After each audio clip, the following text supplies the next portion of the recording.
What could you give me? Everything. Hey everyone, today I would like to use one of my favorite video games, Paladins of the Realm, to help explain one of my favorite characters in Star Wars, Sheeve Palpatine of Naboo, also known as Sidious the Undying, destroyer of the Jedi Order, builder of empires. He is Dark Lord Sidious, the manipulator, who twists people's will to match his own. It's treason, then.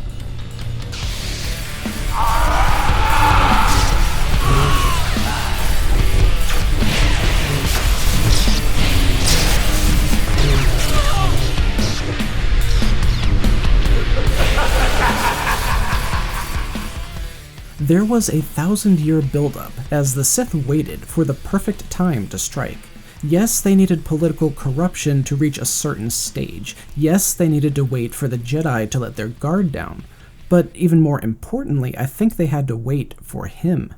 Because he had a very unique talent for predicting the future, a talent that goes far beyond his Force visions. Whether it's politics, video games, a business meeting, or a family reunion, success boils down to predicting people's reactions. Are they going to move right or left? Will they be aggressive or passive? Will they agree with the boss even if he's wrong? Or show up drunk and ruin the potluck? Anticipating his enemy's reactions is an extremely undervalued aspect of Palpatine's character. He knew the Jedi Council would hate how he appointed Anakin to be his representative. He knew that it would cause tension and help push Anakin further away from the Jedi. And later, he knew that by requesting that Anakin lead the campaign against Grievous, the request would be denied, making Anakin feel insulted and hate the Jedi even more. And since Obi-Wan was one of the few who had fought Grievous and lived, Palpatine knew the odds were good that he would be the one sent instead, separating Anakin from his closest mentor when he would have needed him the most. This mastery of predicting your opponent is what makes high-level gamers seem like cheaters. It's what lets them make their opponents look like frat guys drunkenly yelling at their screens.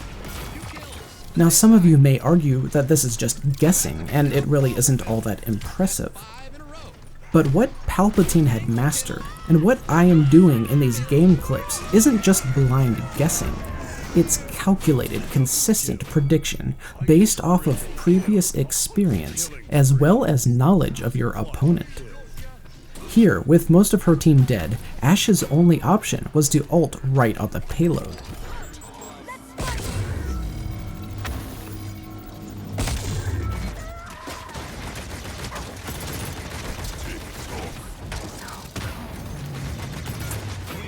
Here I predicted that if I ran off, Wes wouldn't chase me, leaving me open to quickly circle around and catch him by surprise.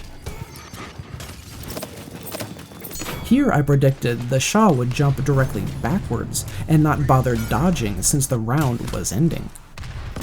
Same thing here, the Strix had been strafing to his right when he went invisible, so I guessed that's where he would be.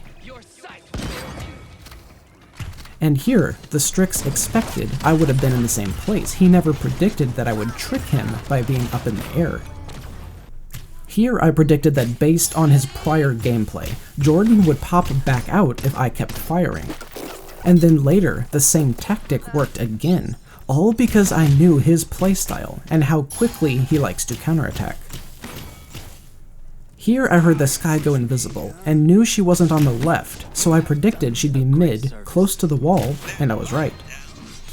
Here I predicted that if I was patient and waited for them to pass, they would forget about me and I would have an easy time tearing apart their backline.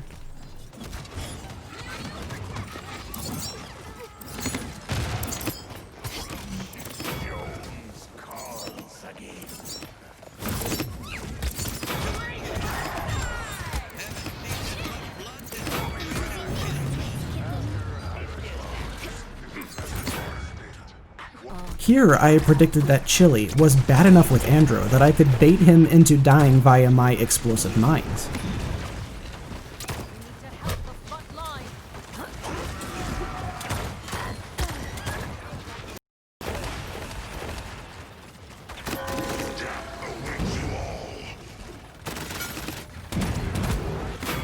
But just like we saw in episode 1, even a master can be wrong.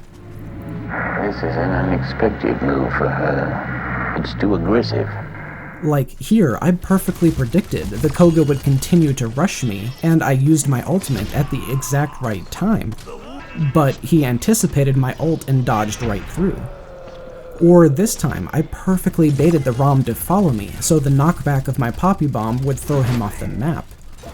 My perfect setup was foiled just because of a little piece of roofing that got in the way. Or here, I had no way of predicting that Wookiee would take me so literally when I said just spin your shield so you're always facing the enemy. Or here, Jordan had no way of predicting how much people were going to make fun of him when he recorded this clip.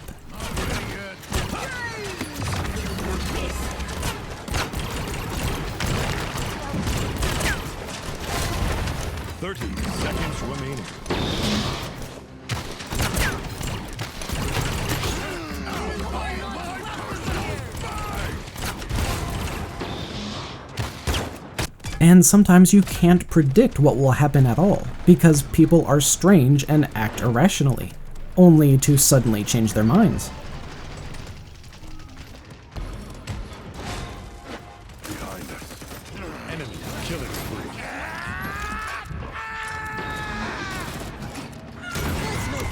And yes, some successful predictions have way more luck involved than others. Like here, based off the angle the grenade came from, I expected the victor was going to be in that area. By analyzing how high-level gamers appear to so easily be several steps ahead, we get some great insight into how Palpatine used his decades of political experience to manipulate and predict his enemies' reactions. And more importantly, these aren't just skills that can be used in video games or politics. If you analyze the past and understand the personalities of the people involved, you can predict the future. Is a coworker always stressed at the end of the month before paychecks come in? Do they have a gambling problem, or are they worried about feeding their family? Understand that person's past and their personality, and you can predict their actions. If he's a gambling addict, he will eventually try to steal from the company. If he's honorable trying to feed his family, you can predict that he will be the one taking on extra projects and working overtime trying to earn a bonus. I worked at Waffle House for 2.5 years. Once $50 came up missing from the register, I watched as our manager took the other employees into the back room and made everyone turn out their pockets until he found the missing $50 bill. But he knew that he didn't have to search me. Because he knew my history and my personality, he was able to accurately predict that I wasn't the thief. Palpatine didn't have a secret cheat code. He understood people. And when you understand how someone's mind works, you'll see that you too can predict the future. Thanks for watching, everyone. If you enjoyed this and want to see more video game related content, I've got tons of footage I could use. I've got Halo, The Division, Titanfall, Destiny. So be sure to drop a comment and let me know if you have any ideas that you would like to see me cover. Be sure to click that subscribe button and turn on the notifications so you don't miss the next one. Thanks again, guys, and I'll see you next time.